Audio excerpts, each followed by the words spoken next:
Hello everyone, I'm Dr. Harsha Saraugi Gupta, a dermatologist, and today I'll be discussing with you something about pigmentation. Now we all know that we have a skin of color, that means we all have pigmentation in our skin which comes from melanin within the skin.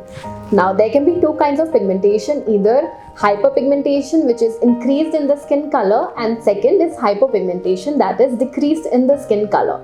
Now talking about hypopigmentation, it is because of certain things called as melanin within the skin. Sometimes this melanin in the skin becomes much more than the usual, and this causes hyperpigmentation. The causes can vary. Firstly, it could be something as common as a post-inflammatory hyperpigmentation, which happens in case of certain things like acne. When the acne becomes inflamed and you don't get treatment on the right time, or you delay the treatment, there can be reddish to blackish spots on the skin which can be left behind, which is caused as PIH. Secondly, it could be something like melasma, which is called as a mask of pregnancy or a mask of pigmentation, which happens in patients especially in their 20s and 30s, in a lot of patients who are suffering from certain skin conditions like excessive sun exposure.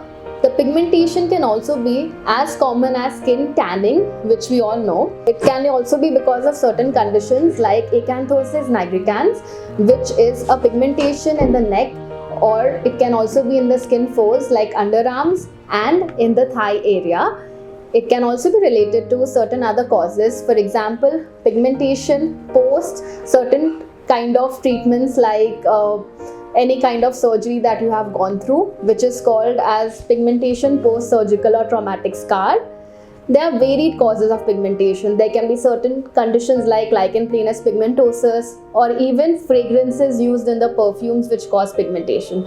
So it is important to not just treat pigmentation on your own with home-based remedies, and consult a dermatologist to understand what is causing that pigmentation, and then to discuss with your dermatologist about what's best to treat it. So it's not just increased skin color, it is something more than that. Talking about your treatment options, now the dermatologist, depending on your pigmentation, will suggest you the correct treatment. It could just be in the form of topical creams or lotions or serums, or it could also be oral medications. Sometimes adding antioxidants into your routine also help, because decreased inflammation in the body helps to decrease pigmentation too. It can also be that your dermatologist suggests you certain treatments like lasers and peeling sessions, because it helps in lightening the color of the skin.